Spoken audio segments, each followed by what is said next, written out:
my part of this is probably going to be about 30 to 40 minutes or so.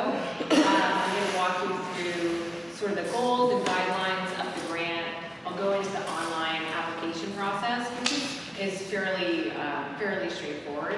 Then I'll go into a few grant writing tips as well. And then at the end, I'll open it up for sort of questions and discussion. And oftentimes I find that part ends up being really, really useful for everyone because there's a lot of overlapping questions that people tend to have. But before we get fully into it, so I want to tell you just a little bit about myself. I know I've met many of you, but a few people I haven't met before. So I'm originally from Prince Edward Island in Canada, and I moved here from Toronto in 2018, and to join my husband who was doing his doctorate at LSU. And so big change from Canada to here, especially in terms of the weather. Still getting adjusted. But so my work has mainly been in arts administration in music, and then also in the composer of classical music and opera as well. So in these kind of different roles that I've done over the last decade or so, I really feel like I've lived and breathed grants like from every angle over the last decade, and I can't say like, oh, I've seen it all, but I feel like I've seen some stuff, I've seen a lot. So I just wanted to kind of intro some of this just to say that grants obviously they're a lot of work, and there's a lot of detail that go into them, and they can be really intimidating at times, and mysterious, and there's a lot of things about it that can kind of scare people off. But what I really like about them is that, especially when you're talking about arts grants, it really connects kind of the idea that if you have an artistic idea or dream, grants are a way of connecting that idea to the reality that it could actually happen and that dream could come true. So it's a connection between those two things. And plus, the idea of the process of coming up with an idea for a grant, again, even though it's a lot of work, there's something very artistic about doing that work. And I think that whether it gets funded or not, that's something that really kind of moves the artistic conversation forward.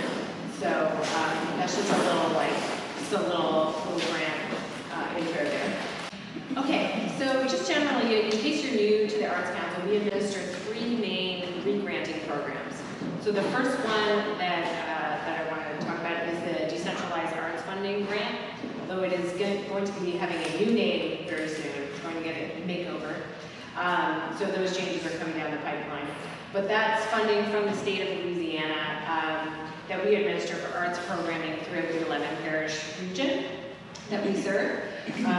So there's, like I said, there's going to be some changes to the grant this year, but that'll be coming down the pipeline a little bit later. The second grant that we administer is the Charles Lamar Family Foundation Shaw Center for the Arts Subsidy Grant. It's a bit of a mouthful, which is to help organizations, basically to help offset the cost of renting the mansion, or not just the mansion, any of the Shaw Center spaces. So the subsidy covers up to half of the rental cost, up to the $3,500. So that's, if you're doing a big show, a part of your season, and you're planning on renting the mansion or Harley Bay or whatever, this is a way where we can help support that, making a big splash by helping to cover some of the rental costs. And the third grant that we administer, which is the one that I'm going to talk about today, is the Local Project Assistance Grant, which is funded by the East Baton Rouge Parish Mayor President and Metro Council.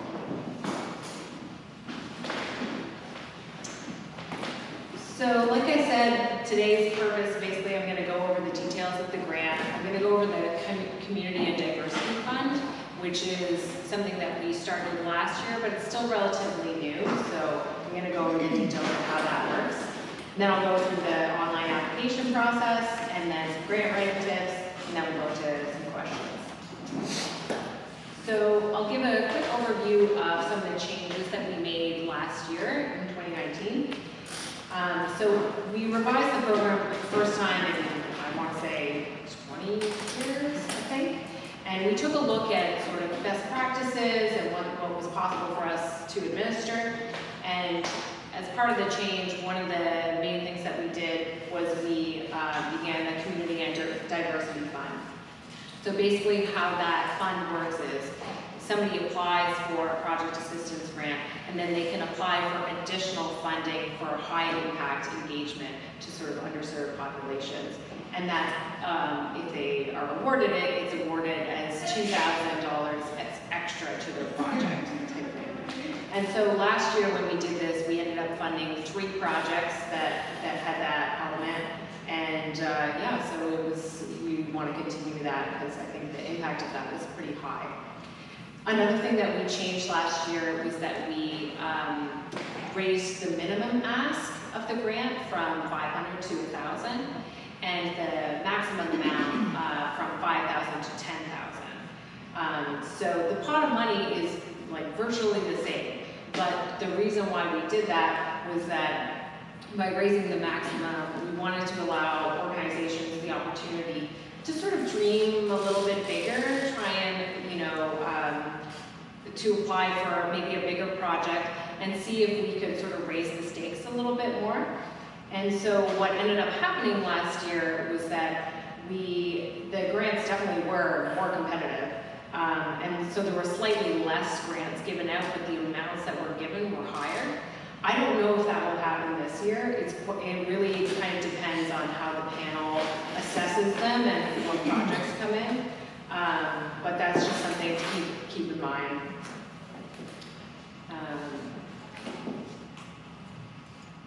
So the goals of the PAG program are to enhance the creative capacity and vibrancy of Baton Rouge, to develop larger and more diverse audiences for arts and cultural programs, to increase opportunities for local artists and or provide local audiences with access to regional and national artists of note, to close gaps in access to the arts, especially for people with otherwise limited opportunities, and to encourage new initiatives and enhance existing programs. And so I think there's lots of many different ways that you can be a part of these goals and how you can kind of align yourself with some of these, no matter what discipline you're in, what project it is, you know, but I encourage you to think about how those goals fit into what you do and how you can kind of best portray your project in that light. So some important dates and info. Grant workshop is today, so you made it. Good job. First step. The online application is now open. It opened on February 3rd.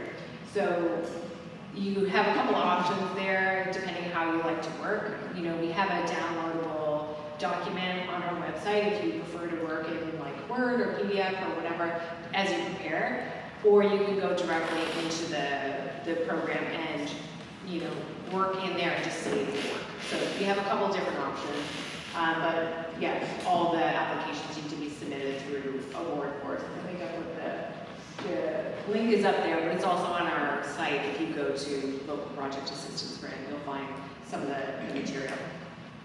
The deadline is April 1st at 5 p.m. This is different than last year. Last year it was April 15th, which was also tax day, and so I thought, I might move it. So it is slightly earlier, but yeah, the deadline is at 5 p.m. and that is when the portal is set to close. So just try and make sure you allow some time if you're uploading documents and things like that. Just give yourself a little bit of time in that space. You know, we've never had a problem where it's been like overloaded or anything like that, but just, you know, it's a good idea to try and get it in a little bit before the deadline if you can. Then the grant review panel will happen in late April or early May, and then you'll find out the results soon after. The panel, I should say, is made up of people like community members and artists and, you know, from EBR and other parishes. And so they'll be the ones that make the decisions about the grants, and I'm just there as kind of a guide to the process. And the activity period happens from May 1st to April 30th, so your proposed project needs to happen within that time frame. If it happens that, so May 1st is quite close to the April 1st deadline, so if it happens that the results are not out yet, it's still fine. Like if somebody has a project on May 6th and they haven't gotten the results yet, you know, it's fine. It can still go ahead and everything. But we'll try and get them out as soon into May as humanly possible. And then the distribution of funds is done by first payment of 60% once we get the contract. So, you know, when the results are out, we send the contract back, then we send a check, and then the other 40% is after we receive the final report. Any questions on that before I keep going? All right, so who can apply? This hasn't changed. This is pretty much the same. So it doesn't need to be an arts organization, but it does need to be arts programming. So it can be any nonprofit corporation, association, institution with 501c3 status. And basically, one criteria that's specific for this grant is that the project needs to take place in EBR parish, and also the organization needs to be domiciled in EBR parish. So that's because it's city funds, those are sort of the criteria there. And also funding from other Arts Council programs, like say if you have a DAF grant or you have a Lamar grant for the same project, that's fine. It doesn't affect eligibility to go for like multiple sources for the same project. And in fact, it happens, you know, semi-regularly. So that's something to keep in mind. Another thing that if you are in a situation where you're not a nonprofit, but you do want to propose something, there is an element where you can work with a fiscal agent. So I won't go too deep into that, but we can go into it in questions if you want. But that's just a case where if you don't have your 501c3 status, but you are, you know, you have an arts program, if you can find a partner who's a 501c3 who can apply on your behalf, if they're not already applying, then that's a way where you can kind of make it happen. I wouldn't say that happens all the time, but it's definitely absolutely possible and a good way for, especially if an organization is fairly new and might be going for this sort of 501c3 route, but isn't there yet. You know, that can be a way to sort of like to move ahead with arts programming. Okay, so what does the PEG grant fund? Basically, it's direct funds, direct costs related to arts programming. So that would be things like artist fees. We love artists. Love when artists gets paid. It's a great eligible expense. Production costs, so things around technical costs, venue fees, you know, lighting, sound, all that type of thing. Supplies, whatever that means for your discipline, if it's paints, if it's costumes, you know, all that. Equipment rental, so if you're renting speakers, if you're, you know, renting a front floor, that type of thing, that's all eligible. Though I will say equipment purchase is not, so there's a bit of a distinction there. And really just any direct cost that relates to your program that you can say, like, yes, this is related to my project. Ineligible expenses include, and there's some guidelines sort of floating around out there, so the full list is there, and also on our website and everything. But a few examples would be like capital improvements, you know, like if your roof has a leak, you know, unfortunately the PEG grant can't cover that. Deficit reduction, you know, is another good one. And one that is, can be kind of borderline, I guess, in some cases, is fundraising events, because that's not something that the PEG grant can fund, but it can get a little hazy at times because sometimes, you know, programming can be used to fundraise. So anyway, if you have any questions about that, we can talk about that later. But if it's like clearly like a gala or like whatever, you know, something like that, that can't fall under the PEG grant in terms of eligible expenses. So the criteria for evaluation, basically when we work with the panelists, we go through with them the criteria for evaluation, which is how the sort of lens that they look at the different projects. And so they're weighted on the following criteria: artistic merit, impact, and organizational and financial viability. With artistic merit, the panel will be asking questions like, does this project align with the goals of PAG? You know, is their project description clear? Like, do I know what they're doing? Is it compelling? You know, am I excited by it? You know, is there enough information that I know what it is? Does their artistic support material, so this could be slides, video, audio, whatever it is, does it support the strength of their work? Like, do I know what they're doing? Who is involved artistically in this project and what is their expertise? And then, will this project contribute to the art form of this work? For impact, the panel will be looking at whether the application shows thought and consideration into how this project fits into the community and strategies for how they're going to get the word out.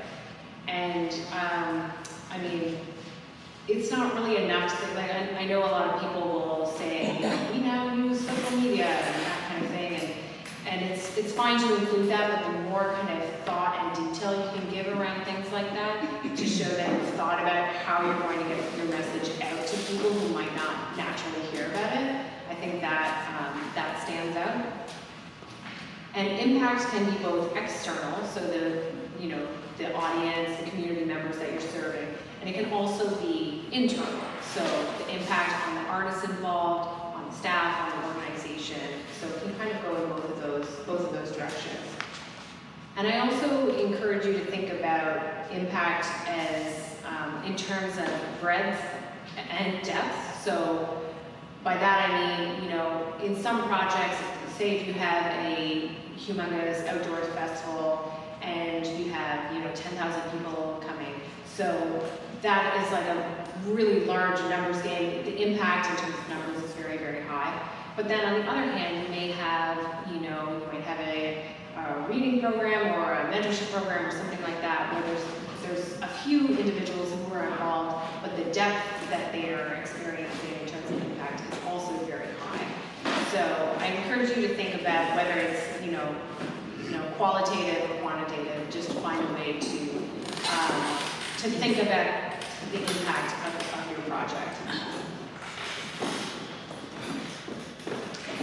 For organizational and financial viability, so for this criteria, we'll be looking at the organization's history of programming, the timeline for the project, and the budget, and the overall fiscal health of the organization.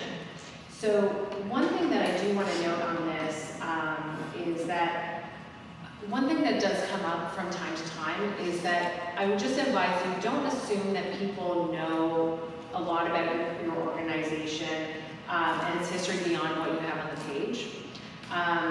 So this happens from time to time, but it's just the panels that we get, sometimes they're from outside of the arts, sometimes they've just moved to town. There's a lot of different factors, so even if you have a long history or if you have a short history, it doesn't matter. Whatever you can do to communicate that on the page will help you in the panel process, because if they have a question, they might be able to find the answer in the grant application itself, rather than relying on other expertise kind of in the room. Okay, so the Community and Diversity Fund began last year, so it's still relatively new. And so the purpose of this funding is to provide support for high-impact engagement, including but not limited to engagement activities or initiatives with populations whose opportunities to experience the arts are limited by geography, ethnicity, economics, or disability. Basically, for this fund, you have your main grant that you're applying for, and then the Community and Diversity Fund is a section where you have a chance to sort of deepen your engagement or expand the project sort of on these goals. Okay, so I have a few imagined case scenarios, and if any of you were here last year, then I apologize because I'm reusing some of my gold material. But I think these are a good way to kind of illustrate what this could look like. So here we go. So Baton Rouge Salon Concerts, these are imaginary organizations. So this is a chamber series that is requesting PAG funds for their 2-day run of their concert celebrating the centenary of the women's right to vote. So that's the grant that they're applying for. Their community and diversity fund component requests funds to go into 3 nursing homes in their area to do private concerts for residents. So that's their sort of expansion of that. Capital City Hip Hop Academy. I kind of wish this was a thing, I'm not gonna lie. I think if I say it enough, somebody will like pick it up and just start doing it. This is a hip hop academy that provides after-school mentorship on recording, production, and beat making, and they are proposing their annual showcase, Back to Base. That's their grant. Their community and diversity fund component requests funds to provide ASL interpretation for the MCs for an additional concert they are doing at Louisiana School for the Deaf. And then my third one, Off South Broadway production. A theater company is mounting the production of Tennessee Williams' The Glass Menagerie in partnership with a new gallery that has a glass art show. That's their grant. Their community and diversity fund component is to have professional actors work with the Mental Health Association on a reading with their residents. So that's that. Couple sort of technical details with this is that it's a separate element in the application. So you have to be applying for PAG to apply for this, but it is sort of separated within the application. So you don't need to include it in your budget, like the $2,000. If it is awarded, we'll ask for a revised budget with those costs. And you also don't need to include it in your narrative, because there'll be a separate section where it says, like, you know, this is where you will describe what you want to do if you receive those funds. Okay, so moving along, I'll go into the online application. So I'll walk you through just kind of the main steps of this. What you'll do is you'll go to artspr.awardsplatform.com. You need to register as a new user if this is your first time. One thing that's kind of, generally this program is pretty grant friendly, at least I think. It's fairly streamlined and easy to use. One thing that does kind of throw people though is that when you register and you put in your phone number, you have to put it in international format. So you have to do +1 and then your number. And the first time I did that, I could not figure it out. I was like, why is it not taking my phone number? So there's +1, then your phone number, then the rest is easy. Except that you have to still write a grant. But other than that, the process is easy. So it looks like this. So you register over here, you have to verify your email, you know, as per, you know, oftentimes when you register for something. And then you should be able to log in and then keep going from there.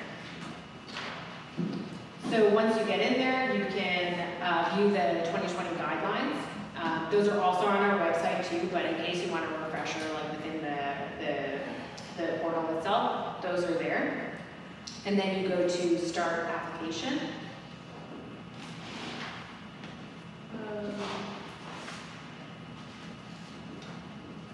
So then you'll be able to choose your category, which there should only be one category anyway, which is 2020 Project Assistance Grant Application.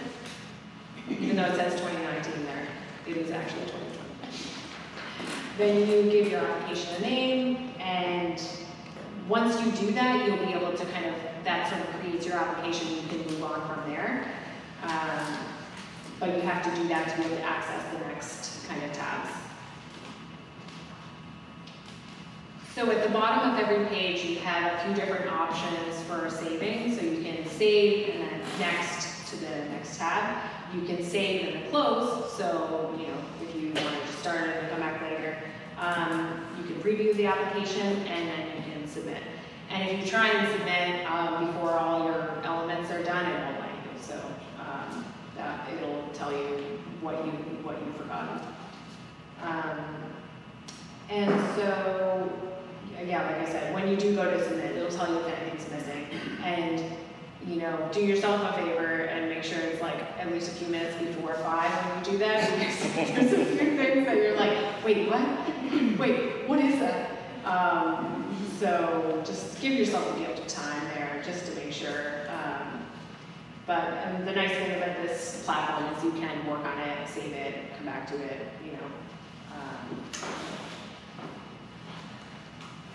So the project description tab, this will be where your main narrative will go. So we'll talk about, you know, what your project is, what your goals are, and they're all sort of shortish form questions that'll ask you these types of things. And I'd say, like, you know, my music theory teacher said to me with an assignment, he said, it was like, you know, it doesn't need to be perfect, you know, you just need to show evidence of brain activity. Which I think is like pretty apt, because you can tell if something like has thought behind it, or it's sort of like, you know, copy paste, you know, so just, you know, take the time, do the work to think about it.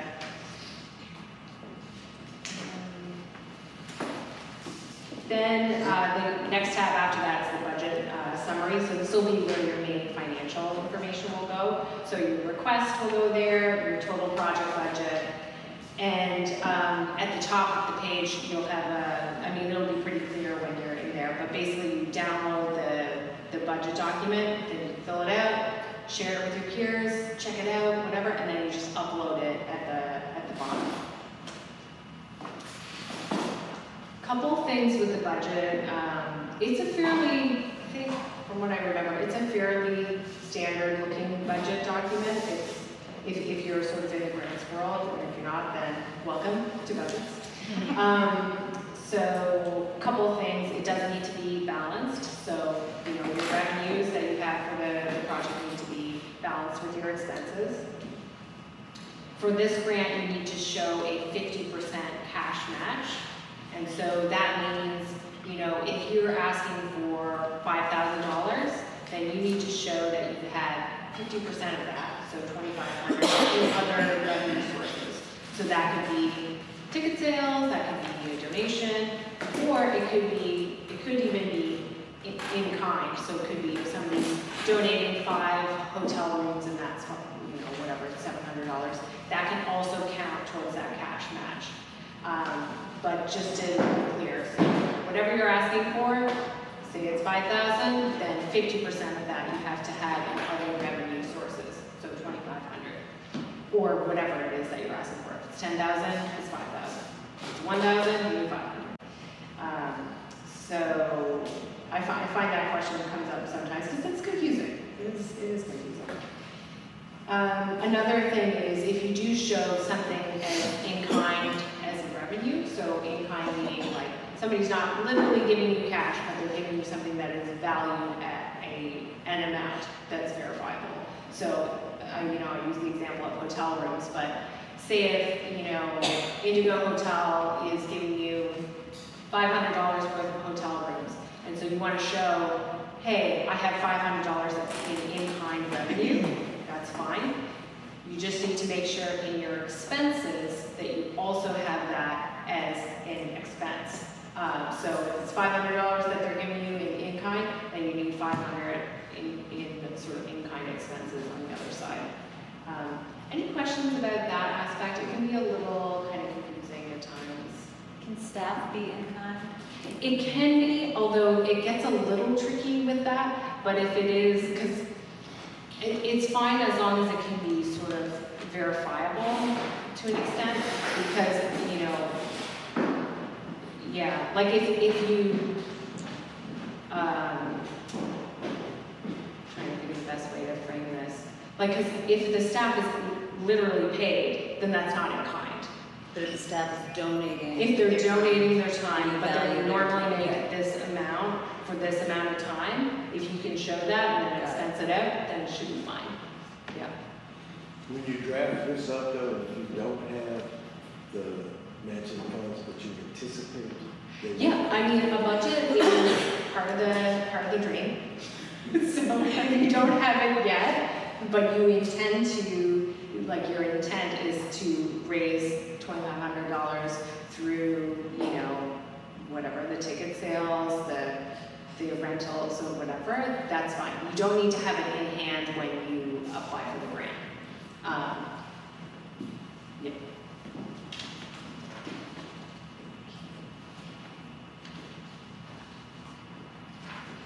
Then there's the project contributors section. So this is where you would submit a bio, at least one, and up to 5 of bios of the people who are contributing to the project. So that would be your project director, key staff people that are involved in the project, which would be the case, or do you have like a, artist in residence or something like that. That can look like a few different things, but that's where you put that information. And when the panel is looking at this, this is where they're looking like, who are the key artistic people, in the project? This is where they're gonna look. And I will say they don't have to have, if they're a key person in the project, they don't necessarily have to have a professional fee to be included, but that's included so that people will know to assess that, like especially if it's if it's an artist that's included as part of the budget.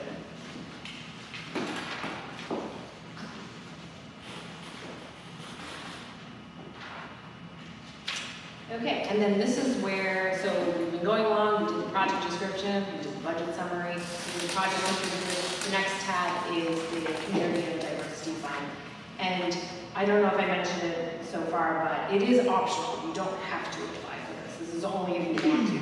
But if you do decide to do so, then this is where you put all the information and you just write it out as a text of like, here's what we want to do, this is what we want to add to our project, here's how we would use the funds. So it all goes in this kind of way. Here we go. It all goes here.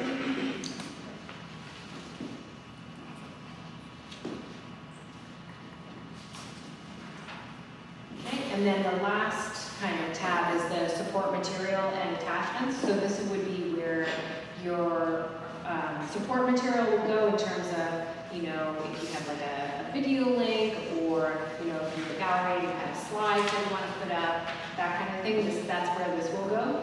And so you need to submit at least 1 and up to 3 items. And those 3 items can include multiple pages and stuff like that. And it can be a file or a link. But do make sure that if it's a link that it stays active for, whatever, a month or so.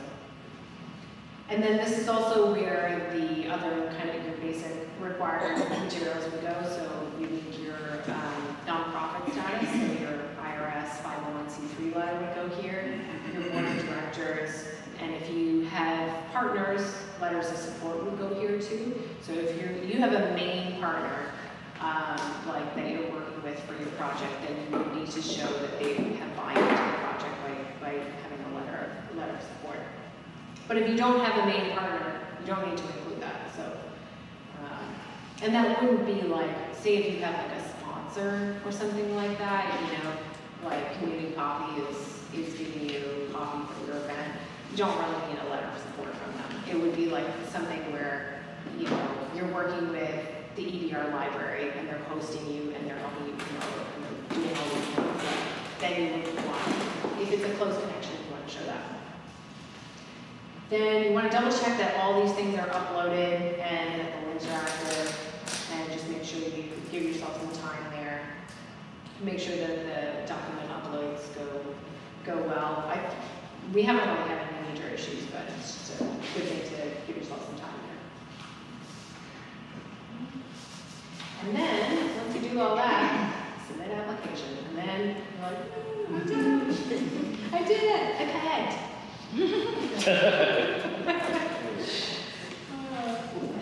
All right, so I'll go into a few, this part won't take very long, but I do enjoy doing this. These are my top 10 grant writing tips, and they're not even really mine. They're from the Toronto Arts Council, but I did include the images that accompany them, so I hope you enjoy. So the first tip that I have is to contact your program manager. So in this case, that would be me. Especially if you're a first-time applicant, you don't need to do it alone. If you have questions, this is why we're here. So, if you're not sure what to do, or if you're like, well, I understand this, but I don't understand this, just give me a call or ask your peer or whatever. Once you've done grants a few times, then usually those questions get a little bit clarified, but especially when you're first starting, there's really, really no harm in asking if you're not sure. So give yourself adequate time. I've said this several times, but in my opinion, successful grant writing is not done at the last minute.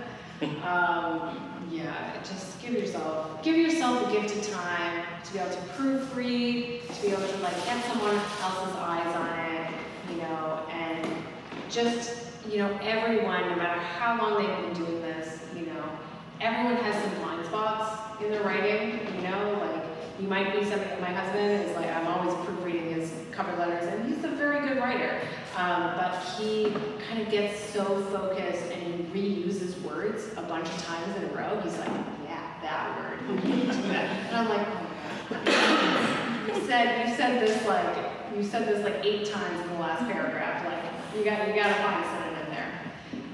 But everyone has a few spots like that, so it's always good if you have time, get somebody else to, even if they do like a cursory glance, they may be able to spot things that you don't notice because you're in it, you know, like you can't step outside of it. So read the guidelines, so this will help you determine if your project is a good fit and how best to propose it. You know, determine artistic vision and goals. Really think about what you want to accomplish, because the panelists will be thinking about that. So, you know, try and preemptively answer those types of questions when you're forming your vision. Write clearly and directly. You don't need to do something super flowery. You just need to tell us, you know, tell us what you're trying to do. And outline your action plan, so clearly outline the steps that will be taken to ensure the successful completion of your project. And like I've said a couple of times, think about questions that a panel might ask about your work if they're not in the discipline, if they're not even in the arts world. What kinds of things might they ask? And that's a good kind of check to be able to see if you answered it by what you presented. So create a realistic budget. So research the real cost of activities, services, materials, fees, and equipment. You know, people who will be assessing this, they also have a fairly good idea of what things cost. So if something seems super inflated, you know, most likely somebody will be like, I don't think that's what that costs. You know, so just take some time to think about like a realistic budget plan for that. So get feedback. It's always really good to, you know, have somebody in your corner who's looking over drafting for your application. Oftentimes they can catch typos or, you know, or just ask questions about the project that you didn't realize weren't clear. Gather support materials. So make sure especially if you're asking other people to send you, you know, you need videos from a performance, you need audio, you need blah, blah, blah. Make sure you give them enough time to be able to get it to you. I see a nod there. You're just in there. Because other people's timeline are not your timeline. So that's kind of, you know, something you gotta factor in. There's the people factor. And then follow instructions and triple check your grant. So make sure you check the deadline time and make sure you get it in on time. And that is it for me. So now I thought maybe we'd go into sort of our question period. See if I can